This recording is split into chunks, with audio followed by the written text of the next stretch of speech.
चवन्नी जो ऐसे करके जो है पलट जाऊंगा। भारतीय जनता पार्टी की जो चर्बी चढ़ रही है, सारे नेताओं की चर्बी उतार दो आप। जो इंडिया पार्टीज हैं, हम सब एक बहुत मजबूत एजेंडा लोगों के बीच ले जाएंगे।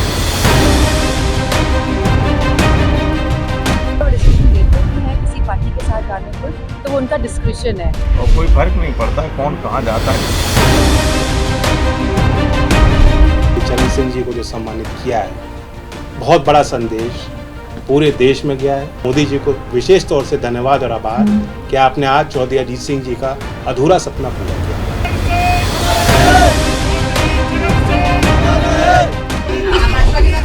देखिए कोई कसर रहती है, आज मैं किस मुंह से इनकार करूंगा।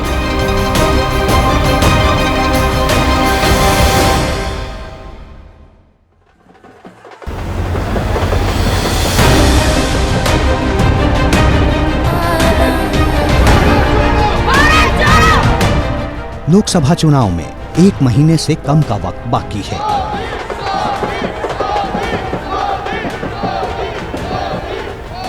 लेकिन हर रोज बदलती सियासत ने बीजेपी के लिए दिल्ली का मार्ग बहुत छोटा कर दिया है, तो विपक्ष के लिए बहुत लंबा। चौधरी चरण जैसे व्यक्तित्व के ऊपर इस प्रकार का वातावरण हाउस में करना, और head should go in Shem. मैं खुद पीड़ित हूं, दुखी हूं। जब कोई फिल्मकार कहानियां लिखता है तो उसमें भावनाओं का ज्वार भरता है। राजनीति भी भावनाओं से जुड़ी है, जिसमें सीन बदलते ही सियासत के भाव बदल जाते हैं और पल भर में सियासी समीकरण भी। 10 साल मैं विपक्ष में रहा हूं, कुछ ही देर इस सदन में मैं इस तरफ बैठा हूं, लेकिन मैंने देखा है कि 10 साल में जो आज सरकार है, इनकी कार्यशैली में भी चौधरी चरण सिंह के विचारों की झलक है। 23 जनवरी से अब तक पीएम मोदी भारत के 5 रत्नों को सम्मान देकर मिशन 400 पार की ओर तेजी से बढ़ चुके हैं। लेकिन इस मिशन को धार देने में सियासत के नए चेहरे छोटे चौधरी की बड़ी पॉलिटिक्स की भी महत्वपूर्ण भूमिका होने वाली है। देखिए कोई कसर रहती है, आज मैं किस मुंह से इनकार करूं। भारत के पूर्व प्रधानमंत्री चौधरी चरण सिंह को भारत रत्न से सम्मानित करने के ऐलान के बाद जयंत चौधरी ने सारे सियासी डाउट्स क्लियर कर दिए। जयंत के इसी बयान को इंडिया गठबंधन से दूरी और एनडीए के साथ नए सफर का आगाज मान लिया गया। मैं मानता हूं कि ये एक महज पुरस्कार नहीं है, सबसे बड़ा सम्मान है। और मैं जानता हूं कि आज की जो जीवंत समस्या देश के सामने और चुनौतियां हैं, किसानों की समस्या है, भारत रत्न देकर उनका हल नहीं निकलता। लेकिन आने वाले सालों में झोपड़ में पैदा होने वाला व्यक्ति जब वो कहेगा अगर मुझ जैसा चौधरी चरण सिंह बन सकते हैं, भारत रत्न उनको मिल सकता है, तो मैं भी अपनी समस्याओं का समाधान खुद करने में सक्षम हूं। जयंत चौधरी का राजनीतिक कद उनके जो दादा हैं, ग्रैंडफादर हैं चौधरी चरण सिंह, वहां से समझना चाहिए। हालांकि चौधरी चरण सिंह साहब तो देश भर में किसानों के और जाटों के नेता माने जाते थे, बड़े लोकप्रिय नेताओं में से ज़मीन के नेता माने जाते थे। लेकिन उसके बाद उनके बेटे अजीत सिंह साहब हुए, चौधरी अजीत सिंह, और अब जयंत चौधरी। तो जयंत चौधरी का खास तौर से पश्चिमी उत्तर प्रदेश में जहां 27 सीटें हैं, उनमें से भी 14 सीटों पर जहां जाटों का प्रभुत्व है, वहां उनका राजनीतिक बड़ी इंपॉर्टेंस है, महत्व है। और वो जाटों और जो मुसलमान हैं, जाट एंड माइनॉरिटी, उस कॉम्बिनेशन को लीड करते हैं। हालांकि आप कह सकते हैं कि अभी उनके पास कोई भी लोकसभा सीट नहीं है, 2019 में भी उन्हें कोई नहीं मिली, उससे पहले 2014 में भी नहीं मिली, लेकिन जाटों में उनका बड़ा असर है और वो भारतीय जनता पार्टी को इस हिसाब से मदद कर सकते हैं।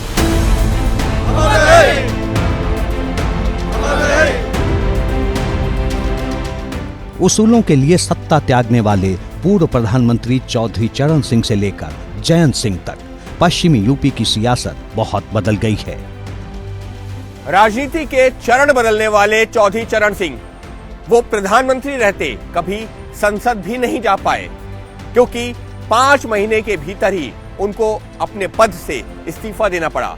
वो चाहते तो इंदिरा गांधी की बात मानकर सरकार में रह सकते थे, लेकिन उन्होंने अपने सिद्धांतों से समझौता नहीं किया। चौधरी चरण सिंह ने पंडित नेहरू से मतभेद के बाद कांग्रेस छोड़ा तो इंदिरा गांधी की वजह से सरकार।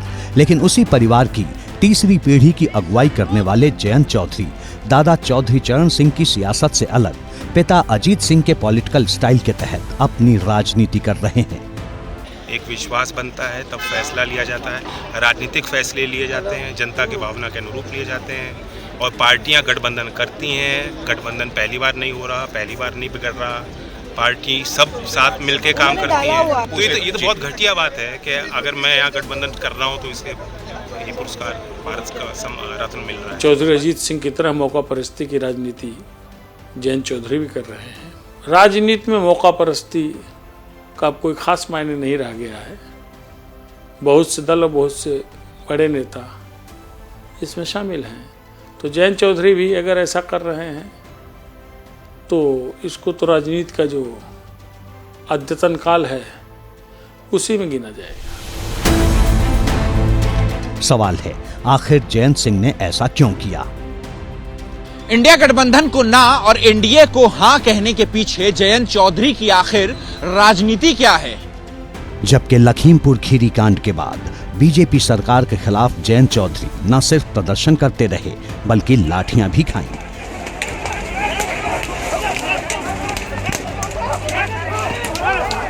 किसानों के लिए लड़ते रहे और इंडिया गठबंधन के समर्थन में खड़े रहे। जयंत चौधरी ने यहां तक कहा था कि किसानों को कुचलने की बात वो कभी नहीं भूल सकते। चिंता का सवाल ये है कि हमारी हालत क्या है समाज। किसान को कोई नहीं पूछ रहा। सरकार कहने को किसानों के लिए बहुत अच्छे काम कर रही है, लेकिन जमीन पे धरातल पे तो देखो क्या है। 2022 के उत्तर प्रदेश विधानसभा चुनाव के वक्त भी जयंत के पाला बदलने की खबरें आई थीं, लेकिन जयंत अखिलेश के साथ न सिर्फ खड़े रहे बल्कि चुनाव में भी कदम से कदम मिलाकर संघर्ष किया। 3 मार्च को गठबंधन छोड़ने की अटकलों पर अपने बयान से उन्होंने विराम लगा दिया। मैं कोई चवन्नी हूं जो ऐसे करके जो है पलट जाऊंगा। लोकसभा चुनाव से पहले इंडिया गठबंधन छोड़ने की कई वजहें हो सकती हैं, लेकिन सबसे बड़ा कारण सियासी नफा नुकसान है। जनता दल से अलग होकर चौधरी अजीत सिंह ने 1996 में आरएलडी का गठन किया और 1998 में 8 लोकसभा सीटों पर उम्मीदवार उतारे, लेकिन कहीं से भी उनका खाता नहीं खुला और खुद चौधरी अजीत सिंह भी चुनाव हार गए। 1999 में आरएलडी ने 7 प्रत्याशी उतारे, जिसमें 2 पर जीत मिली। अजीत सिंह जीते और बीजेपी से समझौता कर लिया। पूर्व प्रधानमंत्री अटल बिहारी वाजपेयी की अगुवाई वाली सरकार में वे कृषि मंत्री बने, लेकिन बहुत ज्यादा देर साथ नहीं रह सके। साल 2002 के विधानसभा चुनाव में आरएलडी ने बीजेपी के साथ मिलकर चुनाव लड़ा, जिसमें आरएलडी 14 सीटें जीतने में सफल रही। लेकिन चुनाव के बाद अजीत सिंह ने अटल सरकार से इस्तीफा दे दिया और अलग हो गए। इसका सियासी असर यूपी की राजनीति पर भी पड़ा। उस वक्त अजीत सिंह मुलायम सिंह यादव के बड़े सियासी विरोधी थे, लेकिन साल 2003 में अपने 14 विधायकों का समर्थन वापस लेकर मायावती की सरकार को संकट में डाल दिया था। बाद में अजीत सिंह ने मुलायम सिंह यादव को समर्थन देकर उनकी सरकार बनवाई। मुलायम सरकार में अजीत सिंह के 7 विधायक मंत्री बने थे। 2004 के लोकसभा चुनाव में आरएलडी ने समाजवादी पार्टी के साथ मिलकर किस्मत आजमाई, जो कि समाजवादी पार्टी के लिए बेहद फायदेमंद रही। आरएलडी 3 सीटें जीतने में कामयाब हुई तो समाजवादी पार्टी को 35 सीटें मिली, लेकिन 4 साल बाद दोनों दलों का गठबंधन टूट गया। 2007 चुनाव में समाजवादी पार्टी और आरएलडी अलग अलग चुनाव लड़ी। इस चुनाव में आरएलडी 10 सीटें जीतने में कामयाब रही, लेकिन बीएसपी को पूर्ण बहुमत मिलने के चलते अजीत सिंह में बार्गेनिंग पावर नहीं रह गई। 2007 के बाद आरएलडी ने जब बीजेपी से गठबंधन किया तो फायदे में रही। 2009 के लोकसभा चुनाव में आरएलडी ने बीजेपी के साथ मिलकर किस्मत आजमाई। इसका फायदा बीजेपी से ज्यादा आरएलडी को मिला। आरएलडी को 5 सीटें मिली, जबकि बीजेपी को महज 10 सीटों के साथ संतोष करना पड़ा। अजीत सिंह बीजेपी के साथ मिलकर चुनाव लड़े, लेकिन यूपीए की सरकार बनने के बाद 2011 में वे मंत्री बन गए। मेरे को सिंह ईश्वर की शपथ लेता हूं कि मैं विधि द्वारा स्थापित भारत के संविधान के प्रति सच्ची श्रद्धा और निष्ठा रखूंगा। 2012 के विधानसभा चुनाव में कांग्रेस और आरएलडी मिलकर चुनाव मैदान में उतरे, लेकिन कोई सियासी फायदा उन्हें नहीं मिला। 2012 के चुनाव में आरएलडी 46 सीटों पर लड़ी और 9 सीटें जीत पाई, जबकि कांग्रेस 355 सीटों पर लड़कर सिर्फ 22 सीटें ही जीत पाई। जिस तरह मोदी सरकार 2014 के लोकसभा चुनाव में आरएलडी और कांग्रेस की दोस्ती बरकरार रही, लेकिन 2013 में हुए मुजफ्फरनगर दंगों का बड़ा नुकसान अजीत सिंह और आरएलडी को ही हुआ। इस वजह से 2014 के लोकसभा चुनाव में अजीत और उनके पुत्र जयंत चौधरी दोनों हार गए। कांग्रेस महज 2 सीटें जीत पाई, जबकि आरएलडी अपना खाता तक नहीं खोल सकी। पश्चिमी उत्तर प्रदेश की 27 में से खासतौर से 14 सीटें और 15 जिले जो हैं वो जाट प्रभुत्व वाले क्षेत्र है और वहाँ पर उनकी एक ताकत है। भारतीय जनता पार्टी ने जो जाट मुस्लिम गठबंधन था, जो अलायंस था, जो एक राजनीतिक रिश्तेदारी थी, उसे तोड़ दिया, खासतौर से 2013 के मुजफ्फरनगर दंगों के बाद। उस वजह से आरएलडी का जो वजूद था, आरएलडी की जो ताकत थी वो कम हुई है। अब यदि वो भारतीय जनता पार्टी के साथ जाते हैं तो जो भारतीय जनता पार्टी का जाट मतदाता है और आरएलडी का जो जाट मतदाता है वो मिलकर एक विनिंग कॉम्बिनेशन बना सकते हैं।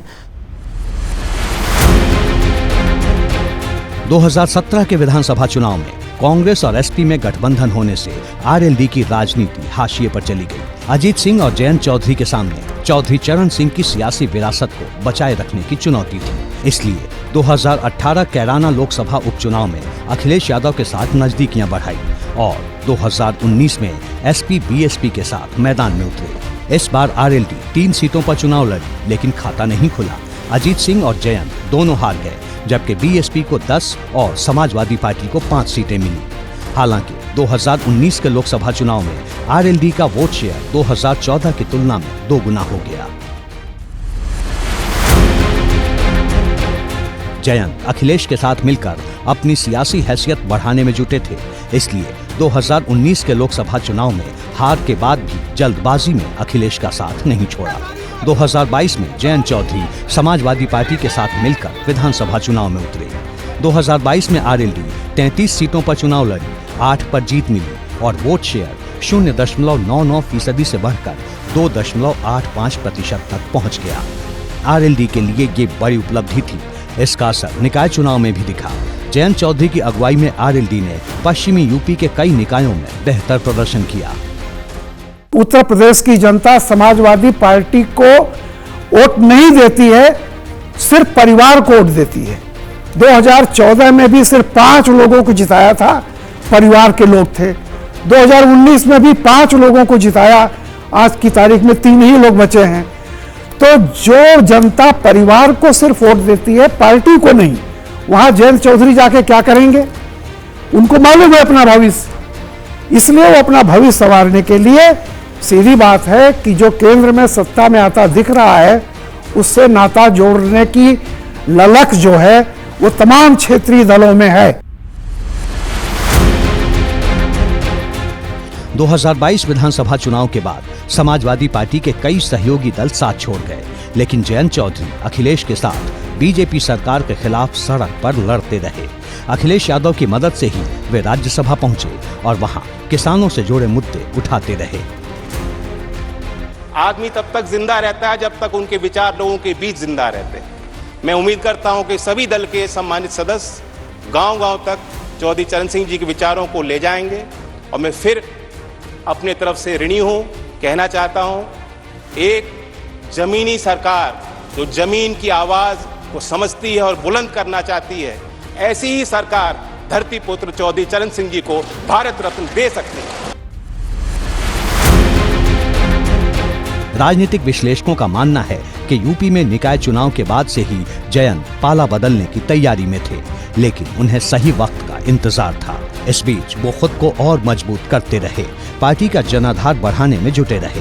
खासकर जाट समुदाय को पूर्व प्रधानमंत्री चौधरी चरण सिंह का हवाला देकर जोड़ने का काम किया।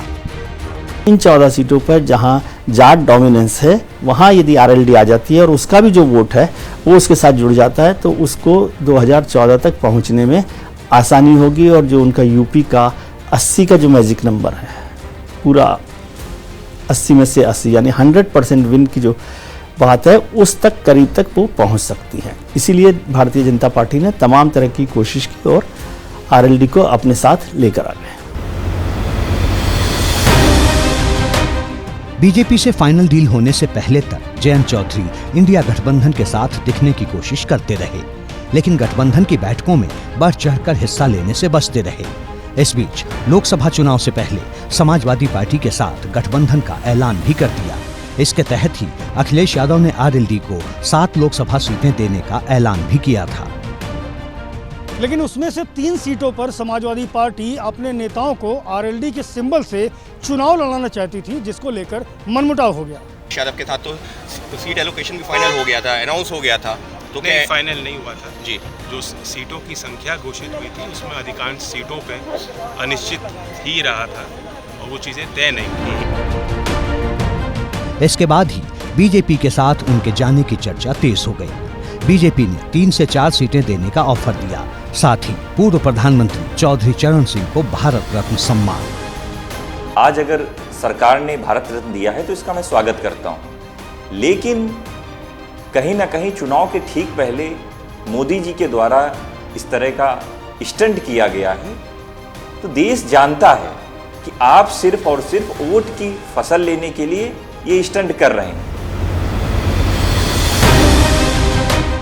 वर्तमान राजनीतिक हालात को देखते हुए जयंत भी इस बात को जानते हैं कि 2024 का चुनाव विपक्ष के लिए आसान नहीं है। आरएलडी लंबे वक्त से सत्ता में नहीं है, इसलिए बीजेपी के प्रस्ताव को जयंत ने कबूल कर लिया। पीएम मोदी ने पूर्व प्रधानमंत्री चौधरी चरण सिंह को भारत रत्न देने का ऐलान कर जयंत का दिल जीत लिया। चौधरी चरण सिंह जी को जो सम्मानित किया है, बहुत बड़ा संदेश पूरे देश में गया है। देश की भावनाएं इस सरकार के इस फैसले से जुड़ी हैं और ये साबित किया है मोदी जी ने कि वो देश के मूल भावना और चरित्र को बेखूबी समझते हैं और जानते हैं। बीजेपी से गठबंधन आरएलडी के लिए फायदे का सियासी सौदा माना जा रहा है, क्योंकि आरएलडी सिर्फ पश्चिमी यूपी में ही ज्यादा लोकप्रिय है, जहां जाट आबादी काफी ज्यादा है। ज्यादातर जाट वोटर बीजेपी के साथ जुड़े हैं, क्योंकि 2013 में मुजफ्फरनगर दंगे के समय जब जाटों को सबसे ज्यादा जरूरत थी, उस वक्त चौधरी परिवार उनके साथ नहीं खड़ा दिखा। उसके बाद से ही जाटों पर आरएलडी की पकड़ धीरे धीरे कमजोर होती गई। जयंत का बीजेपी के साथ जाने के पीछे एक वजह और है। पश्चिमी यूपी में यादवों की संख्या बहुत कम है, इसलिए जयंत अपनी जीत के लिए जाटों और अल्पसंख्यकों पर ही निर्भर हैं। 2022 के चुनाव में अल्पसंख्यकों ने आरएलडी को वोट दिया, लेकिन जाटों का समर्थन कम रहा। ज्यादातर जाट मतदाता बीजेपी के साथ खड़े रहे, इसलिए जयंत सिर्फ 8 सीटें जीत सके। जयंत चौधरी इस बात को बखूबी समझ रहे हैं कि जाट होने के नाते उनका समुदाय आरएलडी को वोट देना चाहता है, लेकिन अखिलेश या इंडिया गठबंधन के साथ जाने पर नहीं, बल्कि एनडीए से गठबंधन करने पर। बीजेपी भी यही चाहती है कि पश्चिमी यूपी से लेकर हरियाणा तक जाट समाज का एक भी वोट न कटे, मिशन 400 पार में कोई सियासी बाधा न पड़े। भाजपा के साथ जाने से जयंत चौधरी का फायदा ही फायदा है। जयंत चौधरी को पता है कि केंद्र में भाजपा की ही सरकार दोबारा आने के आसार अधिक है। ऐसे में एक तो लोकसभा चुनाव जीत जाएंगे, दूसरे फिर केंद्रीय मंत्री बनने का एक अवसर मिल सकता है। आरएलडी अपने 28 साल के सियासी इतिहास में पहली बार किसी दल के साथ गठबंधन कर चुनाव में नहीं उतर रही, बल्कि बीजेपी से लेकर कांग्रेस और बीएसपी समेत सभी प्रमुख दलों के साथ हाथ मिला चुकी है। चौधरी चरण सिंह का परिवार बीजेपी के करीब चौथी बार आया है। इस तरह दोनों दलों के बीच गठबंधन का नाता करीब 5 दशक पुराना है। पिता अजीत सिंह अटल बिहारी वाजपेयी की सरकार में मंत्री थे। बेटे जयंत अब मोदी के साथ दिल्ली पहुंचने का ताना बाना बुन रहे हैं। देखना है छोटे चौधरी मोदी के साथ मिलकर क्या सियासी करिश्मा दिखाते हैं।